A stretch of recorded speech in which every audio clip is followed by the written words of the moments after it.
کرتے ہیں بسم اللہ الرحمن الرحیم. آواز آ رہی؟ اچھا ٹھیک ہے. وعلیکم السلام. دیکھو شروع کرتے ہیں بسم اللہ الرحمن الرحیم. اللہم انفعنا بما علمتنا وعلمنا. تو کتابیں نکالے یا اگر کتابیں نہ ہو تو پھر PDF کھول لے. تو شروع کرتے ہیں بسم اللہ الرحمن الرحیم. اچھا ہم نے یہاں تک بات پہنچائی تھی کہ کیا ہاں یہاں تک ہم نے بات پہنچائی تھی کہ شفاعت جو ہے وہ کن کن لوگوں کے حق میں جائز ہے اور کن لوگوں کے حق میں قابل قبول ہوگا. تو اہل سنت والجماعت کا یہ ہے کہ ہر انسان کافر کے علاوہ تمام لوگوں کے حق میں جو ہے قابل قبول ہوگا شفاعت، اور اس کی معنی بھی جائے گی. ان پر دلائل پیش کی جائے، جبکہ معتزلہ کہتے ہیں کہ نہیں، جس طرح کفار کے حق میں قابل قبول شفاعت کا کوئی بھی ویلیو نہیں ہے، یعنی اس کو کوئی بھی نفع نہیں دے سکتا، شفاعت کی وجہ سے کفاروں کو نفع نہیں دیا جا سکتا، تو بالکل اسی طرح گناہ کبیرہ کا ارتکاب کرنے والوں کو بھی کیا ہوگا، شفاعت جو ہے وہ فائدہ نفع نہیں دے سکتا ہے. ان لوگوں نے دو دلیل پیش کی تھی. ایک تو یہ ہے کہ صراحتاً ولا یؤخذ ولا يقبل منها شفاعت، کہ اس سے جو ہے شفاعت قابل قبول نہیں ہوگا. ایک تو یہ ہے. دوسرا یہ ما للظالمین من حمیم ولا شفیع یطاع. ایک دوسرا یہ ہے. تو ہم نے بتایا تھا کہ یہاں سے جو ہے آگے ہم اس کے جوابات دیں گے.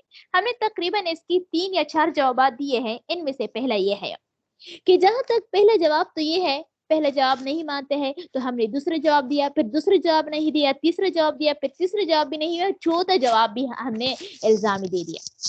اچھا پہلا جواب یہ ہے کہ پہلی تو ہم یہ بات مانتے ہی نہیں ہے ولا يقبل منها شفاعت، اور اسی طرح ما للظالمین من حمیم ولا شفیع یطاع، یہ جو ہے تمام لوگوں کے حق میں جو ہے یہ شفاعت کی نفی ہونے کا دلالت کرتا ہے، بلکہ اس سے مراد جو ہے کفار ہے. کیا مطلب ہو کہ کفاروں کے حق میں جو ہے شفاعت جو ہے وہ قابل قبول نہیں ہوگا، یعنی اس آیات سے جو ہے کفار مراد ہے، اور وہ ہم بھی مانتے ہیں کہ کفاروں کو شفاعتوں کوئی بھی فائدہ نہیں دے سکتے. پہلا جواب دے دیا. دوسرا جواب ہم یہ دیتے ہیں کہ چلو اگر آپ لوگ یہ مانتے ہو کہ نہیں، اس سے مراد جو ہے اشخاص نہیں ہے، بلکہ یعنی اس سے مراد جو ہے کیا ہے، صرف کفار مراد نہیں ہے بلکہ مومنین اور کفار دونوں مراد ہے، تو ہم اس کو یہ پھر ہم کہتے ہیں کہ یہ آیات جو ہے مختلف زمانوں پر محمول ہے.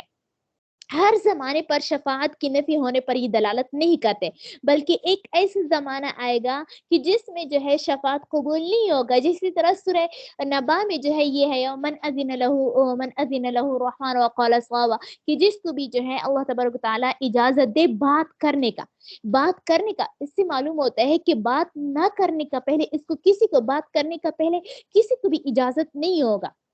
تو اس سے یہ معلوم ہوتا ہے کہ بات کرنے کا کیا ہوتا ہے، کسی کو بھی اجازت نہیں ہوگا. تو اس سے یہ معلوم ہوتا ہے کہ یہ ہر زمانے میں نہیں ہے، بلکہ بعد میں جس طرح پہلے کسی کو بات کرنے کی اجازت نہیں ہوتی، پھر بعد میں جو ہے اس کو اجازت دی جاتی ہے، اور پھر وہ ٹھیک بات بالکل سچ بات کہی گیا کہ میں نے یہ کیا تھا، یہ کیا تھا، یہ کیا تھا، یہ کیا تھا، وغیرہ وغیرہ.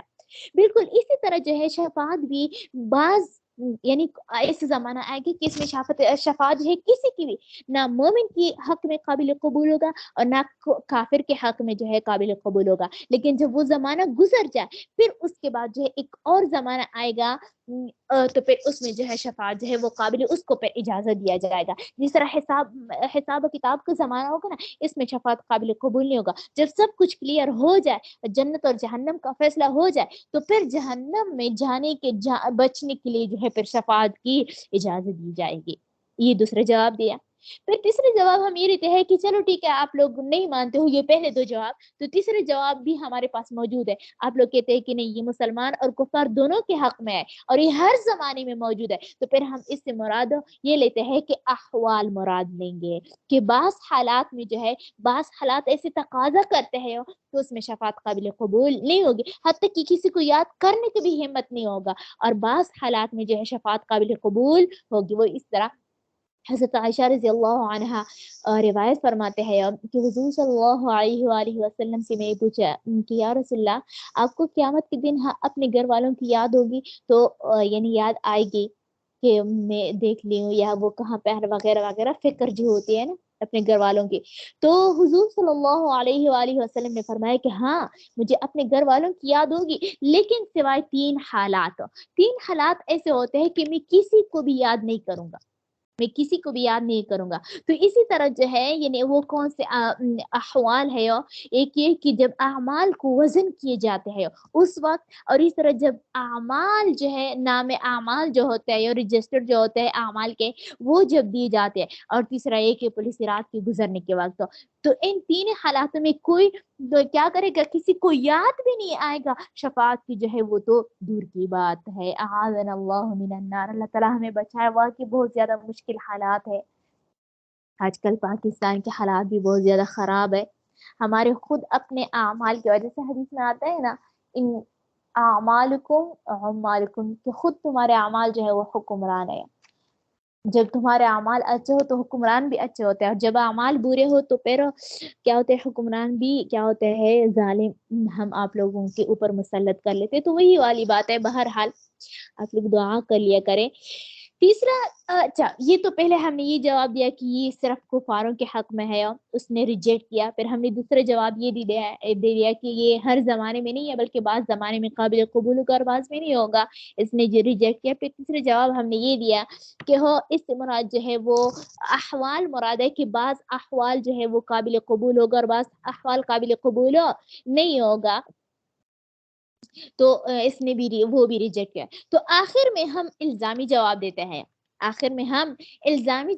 ہیں، کہ اچھا تو پھر آپ لوگ جو ہے ہم تو آپ لوگوں کو جواب دیتے دیتے تھک گئے، آپ لوگ جو ہے ہمیں اب جواب دے دے کہ ہاں ان آیات کا کیا معنی ہے جس میں صراحتاً حضور صلی اللہ علیہ وسلم نے، یا کس چیز کا، ان آیات کا کیا معنی ہے کہ جس میں صراحتاً اللہ تبارک تعالی نے فرمایا کہ وَاسْتَغْفِرْ لِذَنبِكَ وَلِلْمُؤْمِنِينَ وَالْمُؤْمِنَاتِ، ذرا شفاعت کا اجازت ہے. یعنی جن آیات سے شفاعت ثابت ہو رہے اس کا جو ہے آپ لوگوں کا کیا ہے، ہمیں جواب دے. اگر آپ لوگوں کے پاس جواب نہیں ہے تو ایک طرف جو ہے شفاعت کی نفی پر احادیث اور کیا ہے، احادیث بھی موجود ہے اور قرآن کی آیتیں بھی موجود ہے، اور دوسری طرف شفاعت کے ہونے پر آیات اور حدیث موجود ہے. تو دونوں آیاتوں میں تعارض ہو گیا، تو ان کا حل تو ضرور ہونا چاہیے. تو وہی حل ہم نے نکال لیا کہ کفار کے حق میں قابل قبول شفاعت نہیں ہے، اور مومنین کے بارے میں ان کے حق میں جو ہے قابل قبول ہوگا. آپ لوگ اب دیکھ لیں. والجواب، جواب بعد تسلیم دلالتہما علی العموم.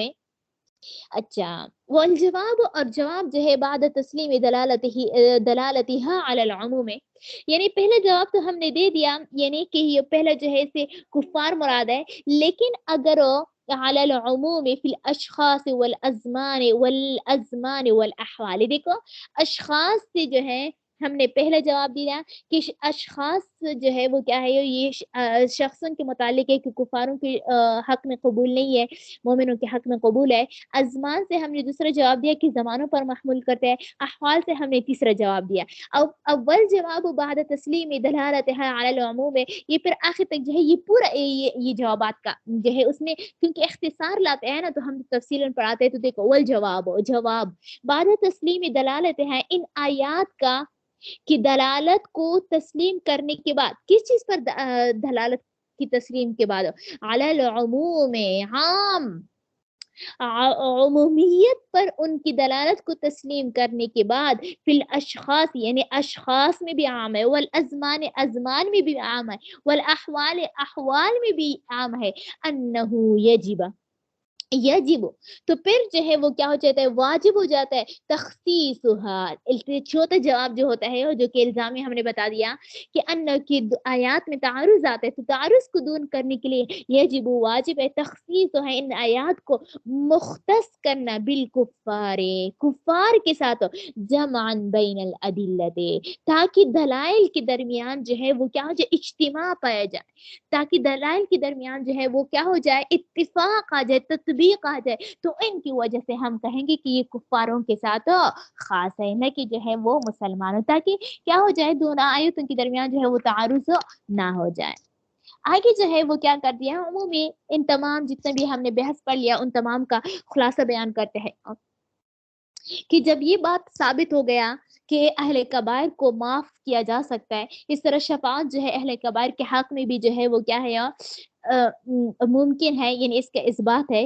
تو یہ جو ہے یہ تمام تر دلائل قطعیہ سے ثابت ہے، اور وہ دلائل قطعیہ میں کتاب بھی موجود ہے، سنت بھی موجود ہے، اجماع بھی موجود ہے۔ اب معتزلہ جو ہے وہ کیا کرتے ہیں، صغائر کو مطلقاً معاف کرتے ہیں۔ وہ کہتے ہیں نا کیا کہتے ہیں، معتزلہ کا کہنا یہ ہے کہ صغائر پر، صغیر گناہ پر بالکل بھی کیا ہوتا ہے، بالکل کیا ہوتا ہے کیا ہوتا ہے، بالکل یعنی عقاب ہوتے ہی نہیں ہے، بالکل سزا ہوتے ہی نہیں، یعنی خواہ کافر جو ہے ایک چھوٹا صغیرہ گناہ کرے، یا جو ہے ایک مومن صغیرہ گناہ کرے، چھوٹا کرے بڑا کرے، جو بھی مسلم مرد کرے عورت کرے، جو بھی گناہ کبیرہ کرے، کسی کو بھی جو ہے گناہ کبیرہ جو ہے وہ کیا ہوگا ہے، اس پر جو ہے سزا اللہ تبارک تعالیٰ نہیں دے گا۔ ایک نے یہ بات پیش کی۔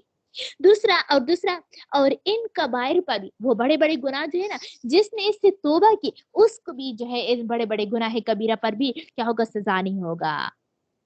ایک تو جو ہے اس نے یہ بات پیش کی، اور ساتھ میں یہ بات پیش کی کہ شفاعت جو ہے وہ ثواب کی زیارتی کے لیے ہے، یعنی ایک جہنم کی آگ سے بچانے کو شفاعت نہیں کہتے ہیں۔ تو ہم کہتے ہیں، تو اس عبارت میں ان دونوں غلط عقائد کی فاسد ہونے کو بیان کیا ہے۔ کون سی دو عقائد ہو؟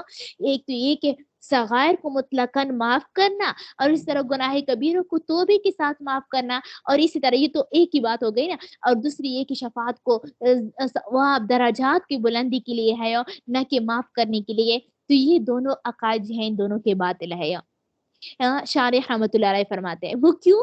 اسی وجہ سے کہ ہو دیکھو، ایک انسان جو ہے وہ کیا ہو، اس نے توبہ کیا گناہ کبیرہ سے، تو پھر یہ ایسا سمجھا جائے گا کہ کوئی اس نے توبہ کی ہی نہیں ہے، کیونکہ حدیث میں آتا ہے نا، التائب کمن لا ذنب لہ، التائب کمن لا ذنب لہ، کہ جس شخص نے توبہ کیا ہے، توبہ کرنے والا، کمن لا ذنب لہ، اس شخص کی طرح ہے، لا ذنب لہ، جس کا کوئی بھی گناہ نہیں ہے، جس نے کوئی گناہ کیا ہی نہیں ہے، تو توبہ کرنے والا، اور اس طرح جو شخص جو ہے کبیرہ گناہ سے اجتناب کرتا ہے، صرف صغیرہ گناہ کرتا ہے، وہ بھی ان دونوں کی مثال ایسی ہے کہ بالکل گناہ کیے ہی نہیں ہے۔ پہلا کو تو میں نے بتا دیا، التائب کمن لا ذنب لہ، اور دوسرے کیا آیت میں ہے، ان تجتنبوا کبائر ما تنہون عنہ نکفر عنکم سیئاتکم، کہ اگر تم جو ہے گناہ کبیرہ سے بچتے ہو تو پھر ہم آپ لوگوں کے لیے کیا ہوتے ہیں، چھوٹے گناہ معاف کر دیں گے۔ تو یہ دونوں کا مثال قرآن اور حدیث سے ثابت ہے کہ گویا اس نے گناہ کیا ہی نہیں ہے۔ ان کا حکم یہ ہے کہ بالکل اس نے گناہ کیا ہی نہیں ہے۔ تو پھر جو ہے ان دونوں کے حق میں آپ لوگ کہتے ہو کہ شفاعت قابل قبول ہوگا، اہل کبائر کے حق میں قابل قبول نہیں ہوگا، تو یہ دونوں تو عذاب کے مستحق ہے ہی نہیں، تو پھر عفو کا کیا معنی ہے؟ تو پھر عفو کا کیا معنی؟ یعنی یہ دونوں تو عذاب کے مستحق ہے ہی نہیں، تو پھر جو ہے اس کو جو ہے آپ کیسے کہہ سکتے ہو کہ کیا کہتے ہیں، صغیرہ گناہ جو ہے وہ کیا ہوتا ہے، مطلقاً معاف ہوتا ہے، اور اس طرح جو ہے وہ کبائر کو توبہ کرنے والا اس کا عذاب نہیں ہوگا۔ یہ آپ لوگوں نے کہاں سے ثابت کیا ہے؟ ایک تو یہ بات، دوسری بات یہ ہے کہ وہ لوگ جو ہے شفاعت کا معنی یہ لیتے ہیں کہ اس سے مراد بندوں کے لیے درجات کو بلند کرنا ہے۔ تو ہم کہتے ہیں کہ شفاعت کا مطلب تو یہ ہے کہ کسی ایک پر جو ہے وہ جرم واجب ہو، آپ اس کو معاف کر لیں۔ مثال کے طور پر یہاں پر فوزیوں نے جو ہے کوئی غلطی کی ہے، میں نے کہا کہ میں آپ کو ماروں گی، پھر میں نے کہہ دیا کہ کیا یاد رکھو گے، میں نے آپ کو معاف کیا، میں نے آپ کو معاف کیا، تو پھر اس کا مطلب کیا ہوا کہ ہاں کیا تھی، فوزیہ کو سزا دینا لازمی تھا، لیکن میں نے اس کو معاف کیا۔ اب سمیہ آصفہ، سمیہ ہے اسی وجہ سے میرا وہ نام نکلتا ہے، اب وہ جو ہے آصفہ، اس کا کیا ہے، اس نے بالکل کوئی یعنی کوئی غلطی کی ہی نہیں ہے، میں نے اس کو ویل ڈن بھی کہا، پھر میں نے اس کو کہہ دیا کہ معاف کیا، پھر میں نے اس کو معاف کر دیا۔ تو جب آصفہ نے کوئی گناہ کیا ہی نہیں تھا، یعنی کوئی گناہ نہیں، کوئی جو ہے غلطی کی ہی نہیں، تو پھر کس چیز کی معافی؟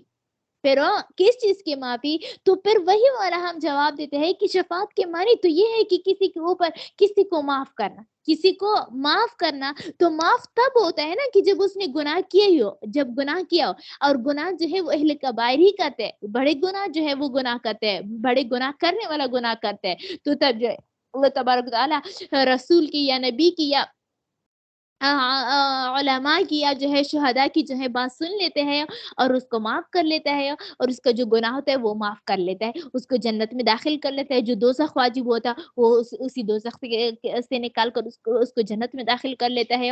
اب جس شخص نے گناہ کیے ہی نہیں ہو، آپ کہہ لیتے ہو کہ اس کے حق میں شفاعت ہے، تو پھر تو یہ کوئی کرنامے کی بات نہیں ہے. یہ تو پھر شہداء کی، علماء کی اور صلحاء کی تو پھر جو ہے یہ کیا ہوتا ہے، یہ تو اس کا سٹینڈرڈ نہیں ہوا نا. تو پھر یہ اس کی درجہ جو ہے وہ اس کا مرتبہ اس سے گھٹ جاتا ہے کہ کہ آصف نے کوئی گناہ غلطی کی ہی نہیں ہے، وہ سے مجھے سفارش کر لے کہ باجی آصفہ کو معاف کر لے، آصفہ کو معاف کر لے. تو میں حیران ہو جاؤں گی کہ فوزیہ شاید پاگل ہوئی ہے کہ وہ آصفہ نے کوئی کیا غلطی کی ہے، وہ مجھے کہہ رہی ہے کہ معاف کرے. ہاں نجمہ نے جو ہے وہ کیا تھی کوئی غلطی کی ہے، پھر فوزیہ مجھے کہہ رہی کہ باجی اس کو خیر ہے معاف کر لے.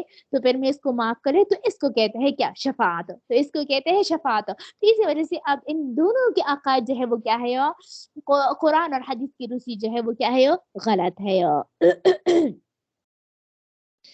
اب دیکھو شروع کرتے ہیں. ولما كان اصل العفو والشفاعت، اور جب عفا اور شفاعت کا جڑ، اصل مطلب جب اس کا بنیاد جو ہے وہ ثابت ہے بالادلۃ القطعیۃ، دلائل قطعیہ سے. وہ کون سی دلائل قطعیہ ہے؟ من الکتاب قرآن کریم والسنت، سنت سے، والاجماع، اجماع سے. قالت المعتزلہ، اور معتزلہ کہتے ہیں بالعفو عن الصغائر، کہ مطلقاً گناہ صغیرہ کو معاف کرنا، خواہ وہ مومن نے کیا ہو کافر نے کیا ہو.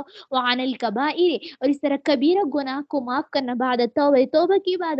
وبالشفاعت، اور اس طرح جو ہے شفاعت کا لزیادت ثواب کی زیادتی کے لیے شفاعت کو ثابت مانتے ہیں. وکلاہما فاسد، یہ دونوں جو ہے وہ کیا ہے، فاسد ہے. اما الاول بہرحال پہلا، فلان التائب، کیونکہ توبہ قبول کرنے والا، توبہ کرنے والا، ومرتکب الصغیرۃ المجتنب عن الکبیرۃ، اور گناہ صغیرہ کا ارتکاب کرنے والا، المجتنبہ جو کہ کیا کرے، پرہیز کرتا ہے، عن الکبیرہ کبیرہ سے. لا یستحقان العذاب، وہ دونوں تو عذاب کے مستحق ہے ہی نہیں عندہم ان کا. فلا معنی للعفو، تو پھر عفو کا کیا معنی ہو گیا؟ تو پھر معاف کرنے کا مطلب ہی کیا ہوا ہے؟ جب ان کی نزدیک جو ہے وہ دونوں عذاب کے مستحق ہے ہی نہیں. وہ تو لوگ پہلے یہ بات گزر چکے ہیں نا کہ صغائر اور کبائر جو ہے وہ، تو پھر اس عفو کا کیا معنی ہوگا؟ واما الثانی، اور بہرحال دوسرا جس نے کہا کہ شفاعت جو ہے وہ زیادت ثواب کے لیے ہے، واما الثانی فلان النصوص، اس لیے کہ نصوص جو ہے دلالت کرتے علی الشفاعت، شفاعت پر، یعنی بمعنی شفاعت کے اس معنی پر دلالت کرتا ہے جو طلب العفو من الجنایت، جو کہ ایک جرم سے معافی کرنے کا معاف طلب کرنے کا نام ہے. معافی طلب کرنے کا کیا ہے، نام ہے. اس کا معنی جو ہے وہ کیا ہے، شفاعت ہے. تو ان دونوں مختصر سے عقلی دلائل کو مختصر سے خلاصہ بیان کیا کہ ان دونوں وجوہات کی وجہ سے جو ہے وہ معتزلہ کا عقیدہ جو ہے وہ فاسد ہے. آگے بحث جو ہے وہ اسی پر اصول پر ہے. اب یہاں پر اس نے تو کہہ دیا کہ کبیرہ گناہ کرنے والا کبھی معاف نہیں ہو سکتا. ہم کہتے ہیں کہ معاف ہو سکتے ہیں اگر اللہ تبارک تعالیٰ چاہے تو. چلو یہ بات تو گزر گئی، لیکن آگے یہ بات ہے کہ ہو گناہ کبیرہ کہ گناہ کبیرہ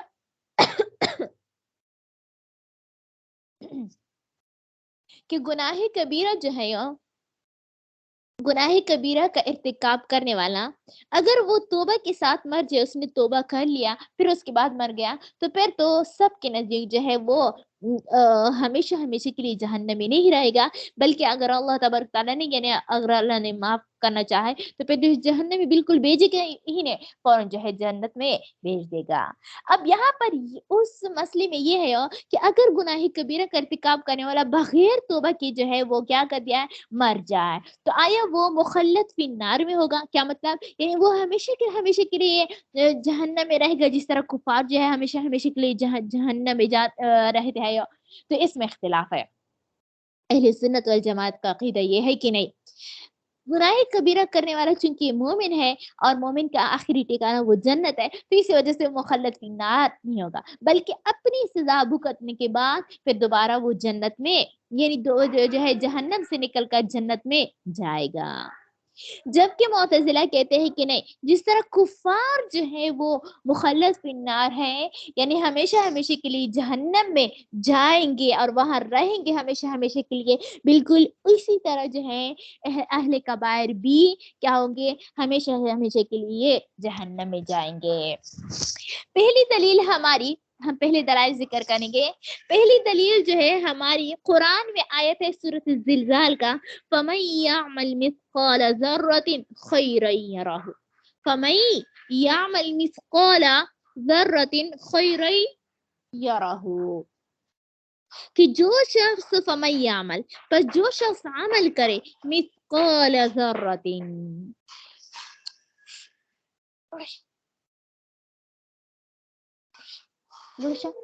ہاں اب باہر دو، باہر میس کے باہر دو۔ فَمَن يَعْمَلْ مِثْقَالَ ذَرَّةٍ خَيْرًا يَرَهُ، فَمَن يَعْمَلْ، پس جو شخص عمل کرے، مثقال ذرۃ، کس چیز کے برابر؟ ذرے برابر بھی، خیرن یعنی ذرے برابر بھی خیرن نیک عمل کرے، یرہو تو وہ اس کو دیکھ لے گا۔ مثقال جو ہے آپ لوگوں کو پہلے شاید قدوری میں نے آپ لوگوں کی کتاب الحذر والاباحہ میں بتایا تھا کہ مثقال جو ہے یہ سونے کا جو ہے سونے کا 20 سونے کا ایک جو ہے وہ کیا ہوتا ہے، یہ ایک وزن ہے، ایک کیا ہے، وزن ہے، جس کا وزن آج کل حساب سے 4.5 ماشے، اسی وجہ سے کہتے ہیں نا کہ یہ مردوں کے لیے ویسے تو چاندی کی اجازت نہیں ہے، سونے کا تو بالکل اجازت نہیں ہے مردوں کو، اور چاندی جو ہے وہ 4.5 ماشے سے کم بنا سکتے ہیں، وہ پہن سکتے ہیں، اس سے زیادہ کی وزن کا نہیں پہن سکتے۔ تو مثقال سے مراد 4.5 ماشے تقریباً آتے ہیں آج کل کے حساب سے، اور ذرہ جو ہے اس کے مختلف معنی ہوتے ہیں۔ ذرہ جو ہے وہ آپ لوگوں نے باجرہ دیکھا ہے، پتہ نہیں آپ لوگ جانتے ہو یا نہیں جانتے ہو، ہمارے علاقے میں موجود ہے، اس کو بھی کہا جاتا ہے، اور یہ حدیث میں بھی ذرہ کا لفظ آیا ہے اس کے لیے باجرہ، یہ چھوٹی سی دانا ہوتا ہے جو کہ کبوتر وغیرہ جو ہے، یہ مرغی وغیرہ جو کھاتے ہیں، یا باجرہ۔ اور ایک کو جو ہے ذرہ، ایک ذرہ جو ہے وہ اس کو بھی کہا جاتا ہے چینٹی، چھوٹی سی چینٹی جو ہوتی ہے نا، اس کو بھی کہا جاتا ہے، لیکن یہاں پر ذرہ اس سے مراد نہیں ہے، بلکہ اسی ذرہ اس ذرات کو کہا جاتا ہے جو آپ لوگوں نے دیکھا ہوگا کہ جب سورج جو ہے وہ روشن دان پر داخل ہوتا ہے، تو وہ اس طرح روشن دان پر، تو اس طرح وہ پورا جو ہے زمین تک جو ہے ایک لکیر سا بناتی ہے، اس میں ڈسٹ وغیرہ ہوتا ہے، تو یہ ڈسٹ جو ہے نا، یہ گندگی جو ہے وہ کیا ہوتا ہے، غبار وغیرہ جو ہوتا ہے، اس غبار کے ایک ذرے کو، ایک ریزے کو جو ہے وہ ذرہ کہا جاتا ہے۔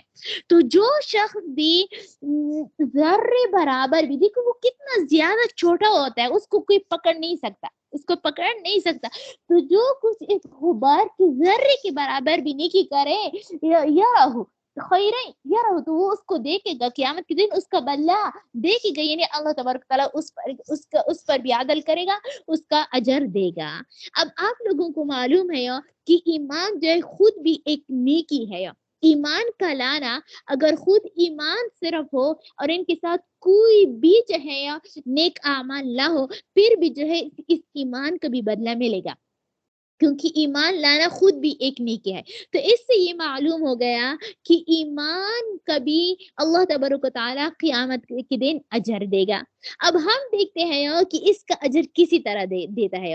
تو اس کی تقریباً 3 صورت ہی بن سکتی ہے، جس میں 2 صورتیں جو ہے وہ فٹ، یعنی اس کی صورت جو ہے وہ باطل ہے، اور آخری صورت جو ہے وہ جائز ہے، اور وہی ہمارا مدعا ہے.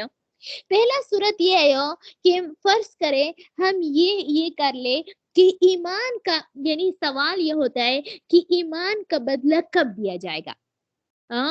گناہ کبیرہ کے ارتکاب کرنے والے نے یہ چھوٹی سی ایمان لایا ہے نا، ایمان کیا کیا ہے، ایمان لایا ہے نا، تو اس ایمان کا بدلہ گناہ کبیرہ کرنے والوں کو کب ملے گا. تو یہی سوال ہے کہ اس ایمان کا بدلہ گناہ، یعنی معتزلہ تو کہتے ہیں کہ نہیں، گناہ کبیرہ جو ہے وہ ہمیشہ کے لیے جہنم میں جائیں گے. تو ہم کہتے ہیں کہ اگر ہمیشہ کے لیے جہنم میں جائیں گے تو پھر جو اس نے ایمان لایا ہے وہ بھی تو کیا ہے، مثقال ذرہ ہے، بلکہ اس سے بڑھ کر ہے. تو اس کا بدلہ کب دیا جائے گا، اس کا بدلہ کب دیا جائے گا، تو اسی پر جو ہے ہمارا مدعا ہے. اب ہم دیکھتے ہیں کہ اس نفسی ایمان کا بدلہ اگر ہم یہ کہیں کہ اللہ تبارک و تعالیٰ گناہ کبیرہ کے ارتکاب والوں کو اسی دنیا میں دیتے ہیں، تو پھر یہ تو ممکن نہیں ہے. کیوں؟ کیونکہ حدیث میں آتا ہے من مات وهو يعلم ان لا اله الا الله فهو دخل الجنہ، کہ جو شخص یہ جانتا ہے کہ اللہ تبارک و تعالیٰ کے سوا کوئی بھی معبود نہیں ہے تو وہ جنت میں داخل ہوگا. تو اس کا مطلب یہ ہے کہ ایمان کا بدلہ جو ہے جنت ہے، اور دنیا میں تو جنت موجود نہیں ہے. تو اس سے یہ معلوم ہوتا ہے کہ یہ پہلی صورت جو ہے وہ باطل ہے. مطلب یہ کہ نفسی ایمان کا بدلہ جو ہے وہ اس دنیا میں تو ممکن نہیں ہے. پہلی ہو گیا. تو اسے دوسری صورت یہ بن سکتی ہے کہ ہاں ہم دیکھ لیں کہ اس ایمان کا بدلہ گناہ کبیرہ کرنے والوں کو کیا کر دیا جائے. ایسا کر لیں گے کہ جہنم میں کیا کریں، پہلے جنت میں داخل کریں گے تاکہ وہ ایمان کا بدلہ دے دے، پھر جنت سے نکال کر جو ہے وہ کیا کرے، دوزخ میں دوزخ میں بھیج دے تاکہ وہ پھر مخلد پھر ہمیشہ کے لیے اس دوزخ میں پڑیں گے. یہ بھی ممکن نہیں ہے. کیوں؟ کیونکہ حدیث میں آتا ہے کہ جو شخص ایک مرتبہ جنت میں داخل ہو گیا وہ دوبارہ اس سے نہیں نکلے گا، وہ اس سے دوبارہ نہیں نکلے گا. تو اس سے بھی معلوم ہو گیا کہ ایسا تو نہیں ہو سکتا کہ پہلے جنت میں داخل کرے پھر دوبارہ جنت سے نکال کر جہنم میں ہمیشہ کے لیے جو ہے اس کو پھینک دے. یہ بھی دوسری صورت بھی باطل ہو گیا. تیسری صورت فٹ آ رہا ہے کہ یہ کہ جنت میں کیا کرے، پہلے جہنم میں بھیج دے تاکہ وہ اپنے گناہ کبیرہ کے ارتکاب کو کیا کرے، اس کی سزا بھگت لے، پھر اس کے بعد جو ہے جنت میں داخل کرے، کیا کرے، جنت میں داخل کرے. اور یہی ہماری مدعا ہے، ہماری یہی مدعا ہے کہ گناہ کبیرہ اپنا سزا بھگت لیا پھر دوبارہ جو ہے جنت میں آئے گا. تو اس سے مخلد فی النار کی نفی ہو گئی، یعنی ہمیشہ کے لیے جہنم کی نفی ہو گئی. یہ تو ہو گیا. دوسری دلیل ہماری یہ ہے کہ قرآن میں آتے ہوئے وعد اللہ المؤمنین والمؤمنات جنات، وعد اللہ المؤمنین والمؤمنات، کہ اللہ تبارک تعالیٰ نے مومن مردوں اور مومن عورتوں کے ساتھ جنت کا وعدہ کیا ہے، مومن عورتوں اور مومن مردوں کے ساتھ جنت کا وعدہ کیا ہے. تو مومن عورت اور مومن مرد جو ہے اس میں گناہ کبیرہ گناہ صغیر سب جو ہے برابر کی شریک ہے، یعنی اس میں کوئی تخصیص نہیں ہے کہ کون جو ہے وہ کیا کہتے ہیں گناہ کبیرہ کا ارتکاب کرنے والا کون ہے اور کون، یعنی اس میں جو ہے یہ نہیں ہے کہ گناہ کبیرہ کرنے والے جو ہے اس سے مستثنا ہے، بلکہ اس میں سب جو ہے مومنین داخل ہے. جو بھی ایمان کلمہ اللہ تبارک تعالیٰ کی توحید مانتا ہو وہ اس میں داخل ہوگا، تو اس کا بدلہ جنت ہے. تو اس سے بھی معلوم ہوتا ہے کہ وہ ایک نہ ایک دن جو ہے وہ جنت میں جائے گا. اس طرح قرآن میں آتے ہیں والذین آمنوا وعملوا الصالحات کانت لهم جنات البر. یہ بہت پیاری آیت ہے، انسان کو امید دلاتا ہے کہ دیکھو کیا والذین آمنوا وعملوا الصالحات کان لهم جنات الفردوس، کہ جو شخص جو ہے وہ کیا کرے، نیک ایمان لائے، جو شخص ایمان لائے وعمل الصالحات اور نیک عمل کرے کان لهم جنات الفردوس، تو اس کے لیے جو ہے جنت الفردوس ہے. تو دیکھو یہاں پر ایمان پر جو ہے جنت الفردوس کو موقوف کیا، تو اس سے بھی معلوم ہو گیا کہ مومن جو ہے وہ جنت کا مستحق ہے، نفسی ایمان کی وجہ سے جو ہے وہ کیا ہے، جنت کا مستحق ہے. یہ تو ہم نے 3 دلائل جو ہے وہ پیش کی، کہاں سے، قرآن سے یعنی نقلی دلیل ہم نے پیش کی. آخری دلیل ہم پیش کرتے ہیں عقلی، وہ کسی طرح کہ یہ اصل میں یہ معتزلہ لوگ ہم بھی